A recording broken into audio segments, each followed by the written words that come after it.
Have you ever noticed how one small moment can change everything? Not the loud, dramatic kind, but the quiet ones, the kind that happen when nobody is watching. A door held open, a hand reached out, a few simple words spoken at the right time. These moments don't look powerful at first, but they carry the kind of power that can turn a bad day into a hopeful one, and a broken heart into something that can heal. Today's story begins with someone who felt invisible, standing in the middle of an ordinary day. Nothing special. Nothing dramatic. Just a moment that could have passed like any other, except kindness chose to show up. And once it did, nothing stayed the same. Before we begin, if you enjoy heartfelt stories that remind you there's still good in this world, please take a second to subscribe to the channel, like this video, and share your thoughts in the comments. Your support helps these stories reach more people. This is your channel name, and your kindness here matters more than you know. The morning started the way most mornings do. Cold air, gray skies, and the sound of traffic moving too fast for anyone to notice anyone else. Daniel sat in his old sedan outside a small grocery store in a quiet American town. He had been sitting there for 10 minutes already, hands resting on the steering wheel, staring straight ahead without really seeing anything. Daniel was 38 years old, divorced, and tired in a way sleep didn't fix. The kind of tired that settles deep in your chest. He had lost his job 6 months earlier when the factory shut down, and since then, life felt like one long waiting room with no clear answers. Bills were piling up. His savings were almost gone. And that morning, he had counted his last few dollars before deciding he could only afford bread and milk. Inside the store, the lights were too bright. The shelves were full, but Daniel felt empty. He walked slowly, checking prices, putting things back when he realized he couldn't afford them. He hated that feeling, the quiet shame, the fear that someone might notice how carefully he counted every penny. At the checkout line, he placed his items on the counter and waited. The cashier, a young woman with tired eyes and a forced smile, scanned the items. When she told him the total, Daniel's heart sank. He was a few dollars short. Just a few, but enough to matter. He apologized softly and asked her to remove the milk. His voice was calm, but inside, something cracked. Milk had always been something simple, something he never thought twice about before. That's when a voice behind him spoke. "Hey, it's okay. I've got it." Daniel turned around to see an older woman, maybe in her early 60s. She wore a simple coat and held a basket with just a few items inside. Her hair was gray, pulled back neatly, and her eyes were kind in a way that felt rare. Daniel shook his head quickly. No, I can't," she smiled gently.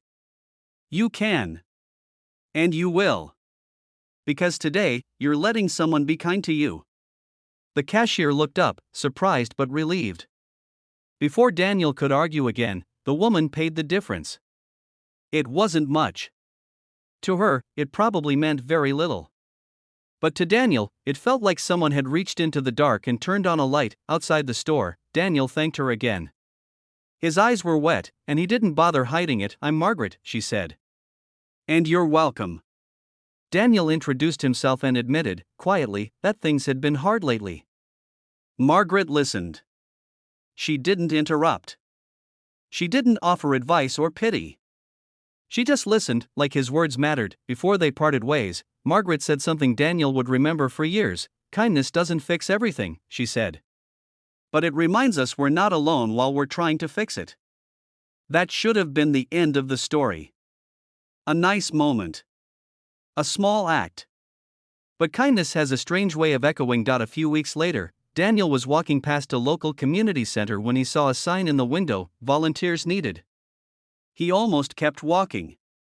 He didn't feel like he had anything to give. But then he thought about Margaret.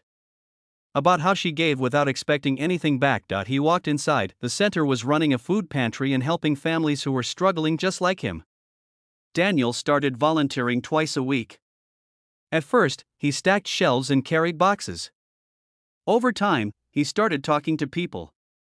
Listening to their stories.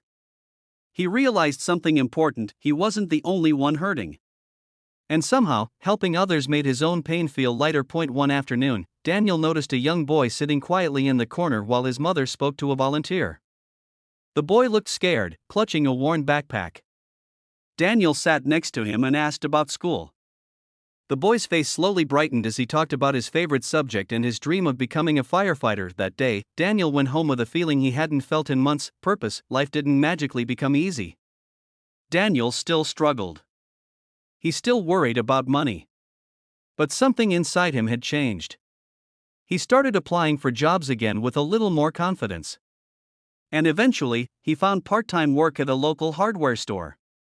It wasn't perfect, but it was a start. Months passed. One rainy evening, after a long shift, Daniel stopped at the same grocery store. The line was long. People were impatient. And then he noticed a man ahead of him counting coins with shaking hands. The total was short. The cashier sighed quietly. Daniel felt his heart pound as he remembered that morning. The bread. The milk.